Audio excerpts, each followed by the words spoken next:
one additional area that thought it was important to add to this graphic tonight was ownership. So one of the things that we want to make sure that is understood when we get into this, I have a slide coming up about the layers of influence. SPU has a lot of influence on what we do. And one of the things to share, this white line that you see come across and then cut down here and then come back and go across, everything up here is in SPU ownership, including this piece right here. These are parks ownership. That means that whatever we do in any of this area, we're asking permission or we're granted permission to do it. It also means we have to play by somebody else's rules. We aren't just free to do whatever we want. It's important that I share that with you so you can understand some of the things that we will talk about and then say that SPU will be working with us on how we achieve these things. I understand the ownership issue. Is access to this anything SPU can withdraw? I'm not sure I understand the question. We're building the park, obviously, and it's obviously their land. There's a mandate for the parks on the reservoir. If SPU has ownership, then they have control of that space and they grant us access to it. And withdraw that access for a chain fence up over the whole thing and say we're done. No, because there's a, where'd Kelly go? There's a memo of agreement between SPU and parks. Okay. And is there anything that controls it from the citywide that there's an agreement to build a park on here? SPU has agreed to that so they could. The whole fence away? Or the whole No, to take the park away. That's your question. Could SPU say? Yeah. They don't like things when you have it up there. I've never seen that in our memorandum. Yeah, that one is not one. And there's plenty of examples. I mean, we have Kelly Anderson, we have Jefferson, we have all, and if anything, they usually fence spaces off, but not the whole place. And what we've been told, and it's a warning, if you will, whatever we decide to put in, boy, I'll learn these buttons yet. Whatever we put in over this lid or anywhere else they have to access, these blue lines are significant utilities coming in and out of the park and the reservoir. Whatever we put over any of these, we have to have the understanding that SPU may tear them out. And they may not put them back the way that we desire. So it's sort of an understanding that says if you have to think about then where are you spending your money and what kinds of things are you putting in. And we're actually being a little bit shy in what we're showing as these blue lines because we were given an exhibit that has blue lines that run all the way up and down the Roosevelt edge here, and they sweep around through the park.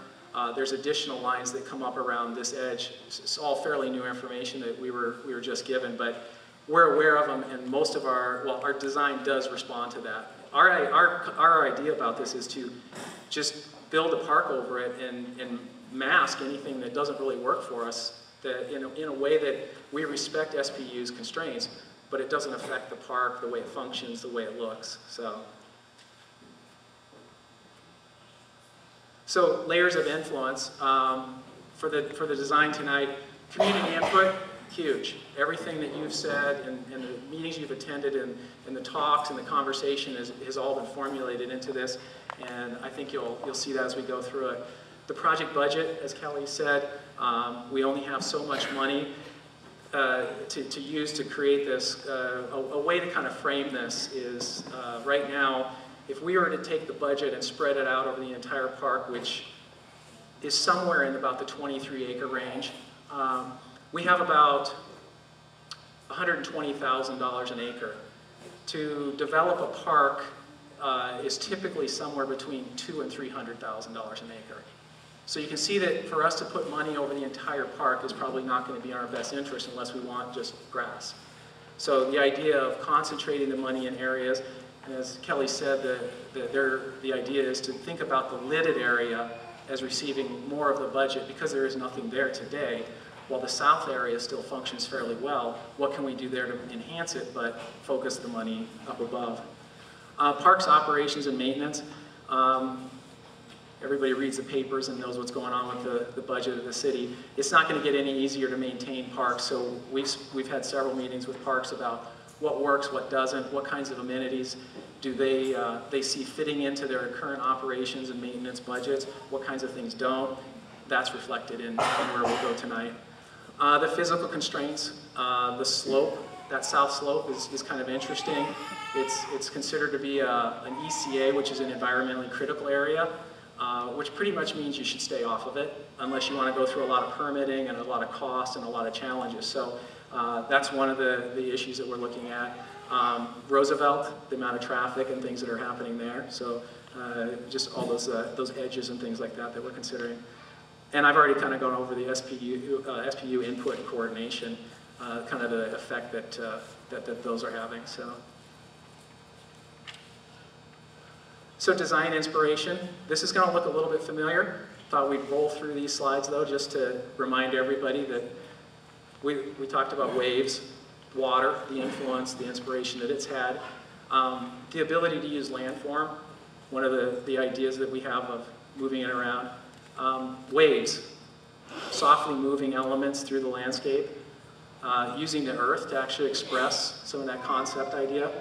Layers of vegetation, areas mown, areas unmown, areas of mass vegetation. These views, so inspirational to us. Vistas within the park, being able to see long distances and throughout the park. Views. Being able to be in the park and experience this kind of a feeling.